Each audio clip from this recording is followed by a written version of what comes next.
Got him in group as a go. Yes! Not just a startup, an upstart. Gotta get going. Gotta be good. Good. Good. Growth is the goal. How do we do that? I talked to UPS. They'll help us out. New technology, smart advice. We focus on the business, and they take care of the logistics. UPS. Good going. We get good. That's great. Great. Great. Great. Great. Great. Great. Great. Great. I love logistics.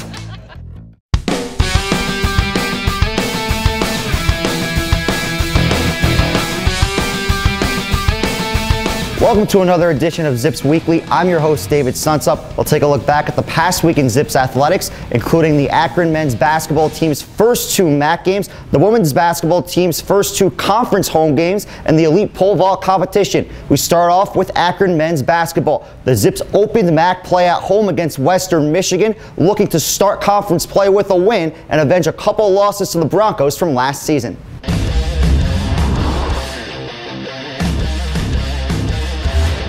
Akron opened MAC play with a convincing 72-52 victory over Western Michigan last Tuesday. Coach Dambrot's squad led 40-30 at halftime and then broke open the game after starting the second half on a 14-1 run. Pat Forsyth had a perfect night from the floor after scoring 14 points on 6 of 6 shooting and making both of his free throw attempts. The Zips got some strong bench production with DG Ibitayo dropping 12 points and redshirt freshman Aaron Jackson adding a career-high 10 points. The win helped the Zips complete a 4-0 homestand and improve to 10-4, including 1-0 in conference play. I thought I said last time in the interview that I could see us playing a little bit better in practice, and you could kind of see the culmination of that tonight. I thought we played probably one of the best games we played all year, and I also felt like the infusion of Aaron Jackson and Antono Jackson gave us a little more juice, and I think that's evident. I think, you know, that extra energy, that extra enthusiasm. That's really good. And I thought our point guard played really well. I thought he managed the game, let the game come to him, played good defensively. And then Pat Forsyth continues to improve. They had no answers for him, really. But the key to the game, in my mind, was I think Connor Tave is the best player in the league. His numbers indicate that. They play through him, and he couldn't get anything going. Our guys did a really good job of using their size and their length and keeping him off his strengths and taking the double team and making him a passer. And I think that was the key to the game.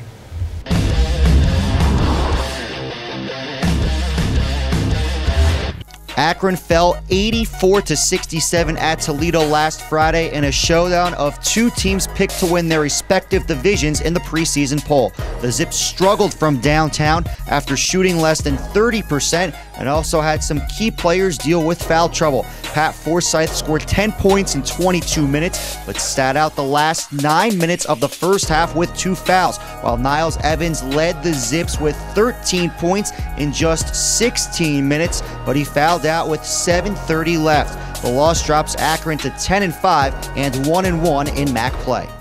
Akron women's basketball returned home for a pair of games against Bowling Green and Eastern Michigan, looking for its first conference win of the season.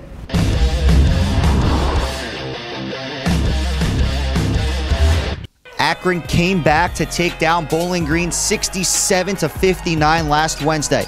The Zips trailed 43-38 with less than 13 minutes left, but went on a 23-6 run behind Sinna King and Anita Brown. The 2 players combined to score 27 of Akron's final 32 points in the victory. King finished with a game-high 20 points, while Brown wasn't far behind with 17. Junior D. Gibson came up big with a career-high 16 rebounds, along with 6 points and 4 assists. The win helped the Zips improve to 11-2 and 1-1 in the MAC.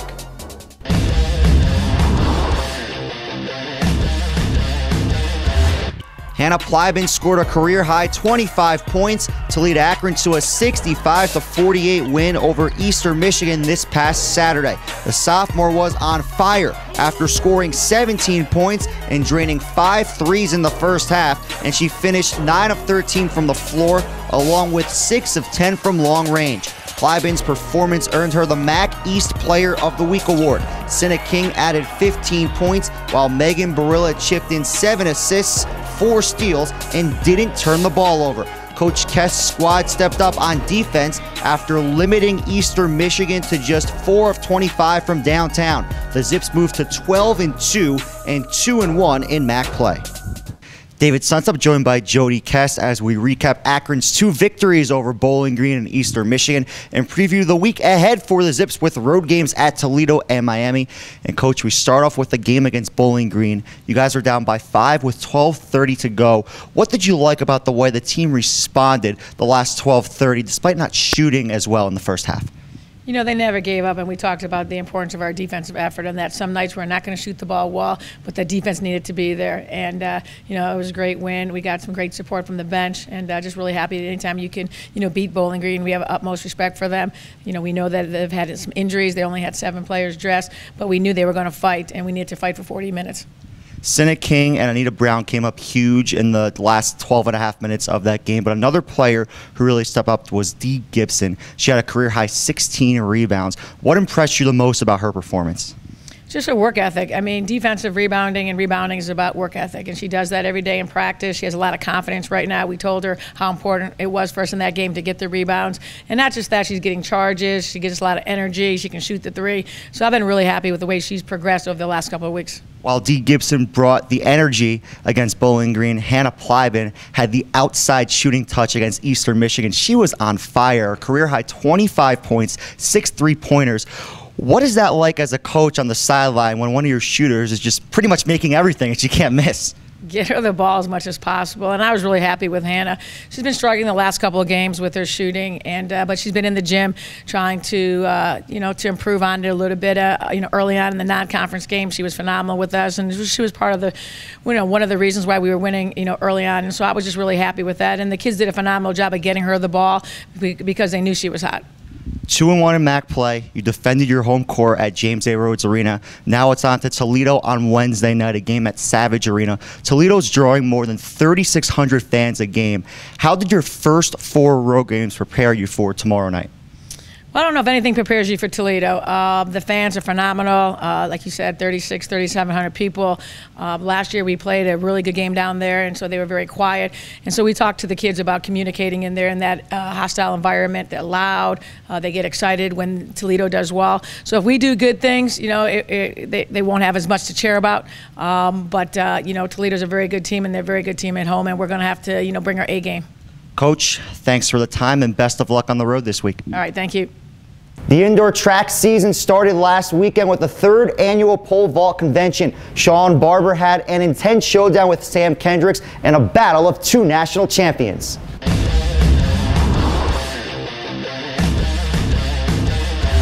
The men's and women's track teams won 15 events on the first day of the pole vault convention last weekend. Sophomore Clayton Murphy finished first in the 1-mile men's race, with Akron taking the top 4 spots in that event, while another sophomore, Natalie Zid, won the women's 1-mile race.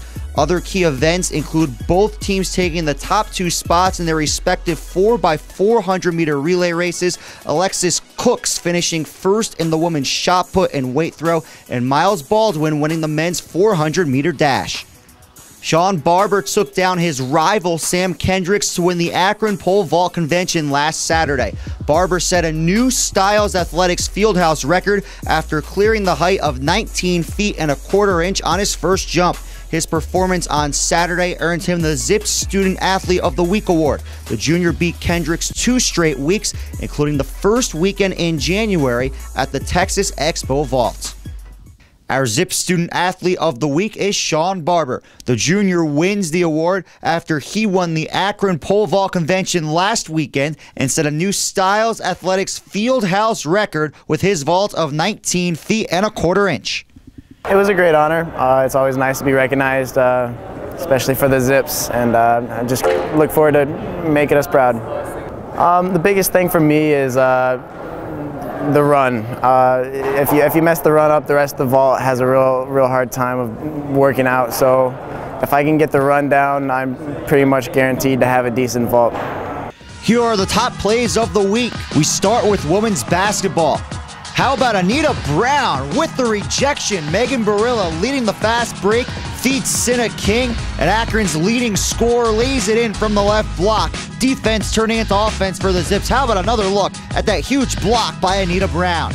And number 1, Sean Barber, setting a Styles Athletics Fieldhouse record, 19 feet and a quarter inch. Barber bests Sam Kendricks and wins the Akron Pole Vault Convention. Coming up this week in Zips Athletics, Akron men's basketball plays 2 home games against Bowling Green and Central Michigan. The women's tennis team starts up its spring season with a home match against Tulane. The rifle team hosts Nebraska and Rose-Hulman on Sunday morning. That wraps up this edition of Zips Weekly. Tune in next week as we recap the Akron men's basketball team's home games against Bowling Green and Central Michigan and the women's basketball team's road swing to Toledo and Miami. Thanks so much for watching. I'm David Suntup for GoZips.com.